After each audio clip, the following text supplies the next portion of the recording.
अथर्व ज्योतिष में आपका स्वागत है। प्रिय दर्शकों, आज हम बात करेंगे एक योग की जो अधिकांश व्यक्ति अपने जीवन में घटित हुआ देखना चाहते हैं, विदेश गमन योग।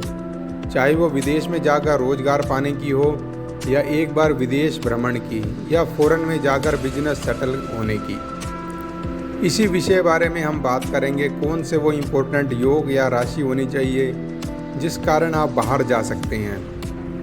फॉरेन यात्रा का योग भी देखते हैं। और जो आपकी कुंडली का जो 12वां भाव है, जिसे व्यय भाव भी कहा जाता है, अर्थात खर्च का भाव कहा जाता है, इससे हम आपकी फॉरेन में सेटलमेंट को देखा जाता है। यात्रा 9वें भाव से और जो विदेश के अंदर जो सेटलमेंट है वो आपके 12वें घर से देखी जाती है।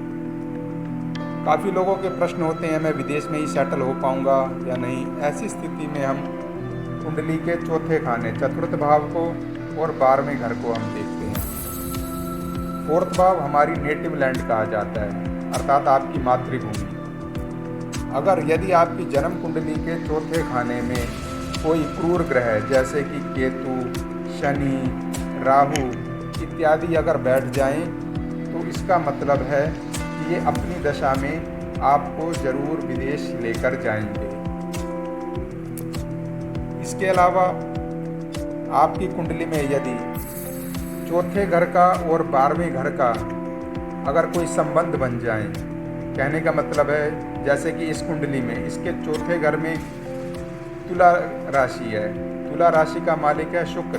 यदि तुला राशि का मालिक शुक्र अगर 12वें घर में यहाँ पर बैठ जाएं, तो भी इसकी दशा में आपके विदेश में जाने के बहुत प्रबल योग बन जाते हैं। अगर ग्रहों पर दृष्टि डालें तो चंद्र देवता को विदेश यात्रा का नेचुरल ग्रह माना गया है। इसके अलावा शनि देव जो कि आजीविका के ग्रह हैं और उनका चंद्रमा या 12वें घर से संबंध भी जोग इत्यादि के लिए फॉरेन ट्रैवल करवाता है। कुंडली के 12वें भाव में चंद्रमा एवं शनि हो तो विदेश यात्रा के योग बनते हैं। ये 12वें भाव में अगर इन दोनों के बीच में संबंध हो तो भी व्यक्ति अपनी कैपेबिलिटी के हिसाब से कंपटीशन क्लियर करके विदेश में जाकर बच सकता है।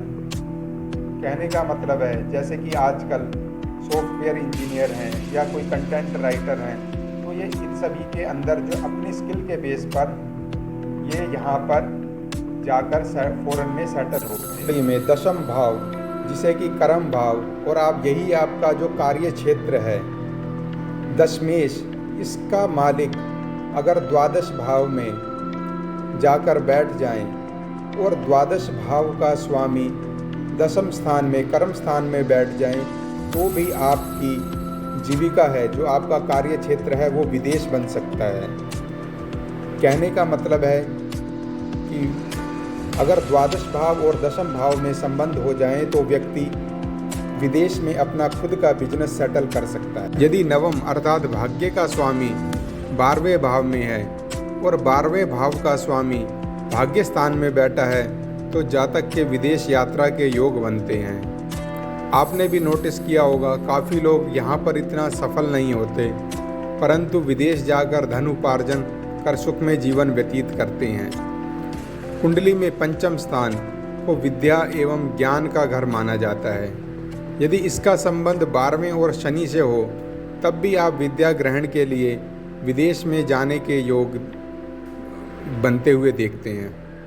विदेश में सेटल होने की इच्छा रखने वालों को अपनी कुंडली का विद्वान ज्योतिषी से अध्ययन करवाना चाहिए और भगवान मारुति नंदन की पूजा करनी चाहिए। नमस्कार।